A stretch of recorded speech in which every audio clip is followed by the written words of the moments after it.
Teman-teman, di sini saya ingin beritahukan tentang kesiagaan darurat, pemberantasan wabah zoonosis, dan partisipasi masyarakat yang berhubungan atau berkaitan erat dengan kesehatan masyarakat veteriner. Sebelumnya saya ingin memperkenalkan diri, nama saya Remigius Novoto dengan NIM 17090100021 dari Fakultas Kedokteran Hewan Universitas Nusa Cendana. Nah, dari tema di atas akan dibagi menjadi beberapa poin. Nah, poin pertama itu bunyinya tentang apa itu kesiagaan darurat, penanggulangan zoonosis, dan siapa yang menyusun pedoman kesiagaan darurat. Nah, dari poin ini kita harus tahu dulu pengertian kesiagaan darurat. Kesiagaan darurat meliputi kegiatan penyusunan kebijakan, perencanaan, pedoman dan prosedur, serta identifikasi sumber daya yang diperlukan untuk mengelola respon keadaan darurat penyakit hewan yang efektif dan tepat waktu. Yang berikutnya, kita harus tahu apa itu pengendalian dan penanggulangan zoonosis, yang merupakan kegiatan atau serangkaian upaya yang meliputi penetapan zoonosis, manajemen risiko, kesiagaan darurat, pemberantasan zoonosis, dan partisipasi masyarakat dengan memperhatikan kesehatan lingkungan dan kesejahteraan hewan. Yang berikutnya, siapa yang menyusun pedoman kesiagaan darurat? Yaitu menteri yang menyelenggarakan urusan pemerintahan di bidang kesehatan, konservasi sumber daya alam hayati, kelautan dan perikanan, serta institut terkait. Selanjutnya kita masuk ke poin kedua. Poin kedua ini berbicara tentang pada pedoman kesiagaan darurat, apa yang dimaksud dengan disosialisasikan dan disimulasikan. Disosialisasikan adalah menyampaikan atau memberitahukan bagaimana tindakan respon cepat ketika terjadi wabah. Nah, sedangkan disimulasikan itu adalah menguji coba tindakan respon cepat apabila terjadi wabah yang harus dilakukan oleh setiap pemangku kepentingan sesuai dengan peran dan kewenangannya masing-masing. Pada poin 3 itu berbicara tentang mengapa pedoman kesiagaan darurat perlu dievaluasi. Nah, dievaluasi di sini yang dimaksud yaitu dievaluasi untuk memastikan efektivitas dan dipahaminya tentang wabah zoonosis terhadap pedoman kesiagaan darurat.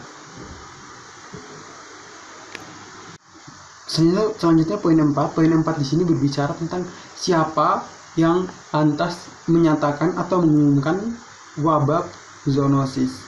Yang pantas mengumumkan wabah zoonosis itu tidak sembarang orang, harus dilakukan secara struktural mulai dari menteri ke gubernur, ke bupati atau wali kota sesuai dengan kewenangannya kepada masyarakat. Kita masuk ke poin 5. Poin 5 ini berbicara tentang pemberantasan wabah zoonosis dilakukan oleh otoritas veteriner. Siapa pihak otoritas veteriner dan jelaskan syarat dan wewenang otoritas veteriner.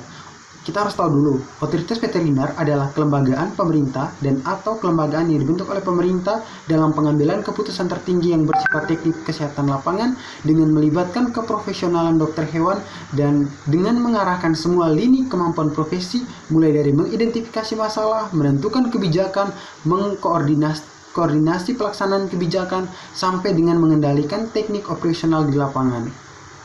Nah, siapa ke mereka? Nah, otoritas veteriner dibagi menjadi otoritas veteriner pusat yang dipimpin oleh kementerian, otoritas veteriner provinsi yang dipimpin oleh gubernur, dan otoritas veteriner kabupaten atau kota yang dipimpin oleh bupati. Nah, semuanya itu dilakukan sesuai dengan kewenangannya terhadap masyarakat. Syarat untuk diangkat sebagai otoritas veteriner yang pertama yaitu merupakan dokter hewan berwenang yang melaksanakan atau ditetapkan oleh menteri untuk otovet nasional dan oleh gubernur untuk otovet provinsi dan oleh bupati atau wali kota untuk otovet kabupaten. Yang berikutnya wewenang otoritas veteriner. Wewenang otoritas veteriner itu terdiri dari pengambilan keputusan tertinggi otoritas veteriner yang melibatkan keprofesionalan dokter hewan dan mengarah ke semua lini kemampuan profesi. Nah, secara umum otoritas veteriner nasional atau kementerian itu dia mencakup semua wilayah NKRI, sedangkan otoritas veteriner yang secara sempit atau bekerja di lingkungan sempit seperti di provinsi, otoritas veteriner provinsi dan kabupaten atau kota, mereka hanya mengatur tentang wabah zoonosis yang berada di kabupaten atau kota.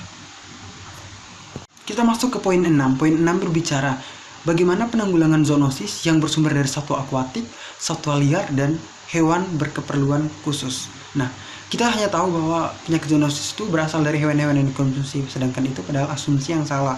Nah, zoonosis bisa berasal dari satwa akuatik, satwa liar, dan hewan keperluan khusus. Nah, di sini bagaimanakah penanggulangan zoonosis yang bersumber dari satwa akuatik? Nah, pemberantasannya dilakukan dengan berkoordinasi dengan kementerian yang menyelenggarakan urusan pemerintah di bidang kelautan dan perikanan. Nah, untuk penanggulangan zoonosis yang bersumber dari satwa liar itu dilakukan dengan cara berkoordinasi dengan kementerian yang menyelenggarakan urusan pemerintahan di bidang konservasi sumber daya alam hayati.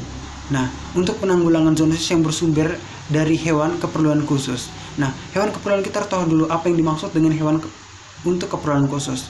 Nah, di sini merupakan hewan yang dilatih secara khusus agar dapat dimanfaatkan untuk kepentingan pelaksanaan tugas dan fungsi. Seperti contohnya anjing pelacak yang dilatih untuk melacak setiap buruan atau kayak orang bandar narkoba yang melarikan diri. Nah, di sini untuk pemberantasannya dilakukan dengan berkoordinasi dengan Panglima Tentara Nasional Indonesia, Kepala Kepolisian Republik Indonesia, atau menteri yang menyelenggarakan urusan pemerintahan di bidang kepemimpinan tersebut. Oke, poin 7. Nah, di sini poin 7 berbicara tentang contoh konkret bentuk partisipasi masyarakat dalam menanggulangi wabah zoonosis. Nah, untuk yang pertama itu contoh konkretnya untuk mereka yang memiliki hewan peliharaan atau hewan kesayangan. Nah, di sini mereka wajib menjaga dan mengamati kesehatan hewan dan kebersihan serta kesehatan lingkungan. Yang berikutnya ini, jika terjadi kasus zoonosis pada hewan, manusia wajib melapor ke perangkat kelurahan atau nama lain kecamatan, otoritas veteriner dan atau otoritas kesehatan setempat. Sampailah kita pada poin terakhir, di mana poin terakhir ini berbicara tentang bagaimana pemerintah mengikutsertakan masyarakat dalam penanggulangan wabah zoonosis. Di sini saya ambil sekitar 2 contoh.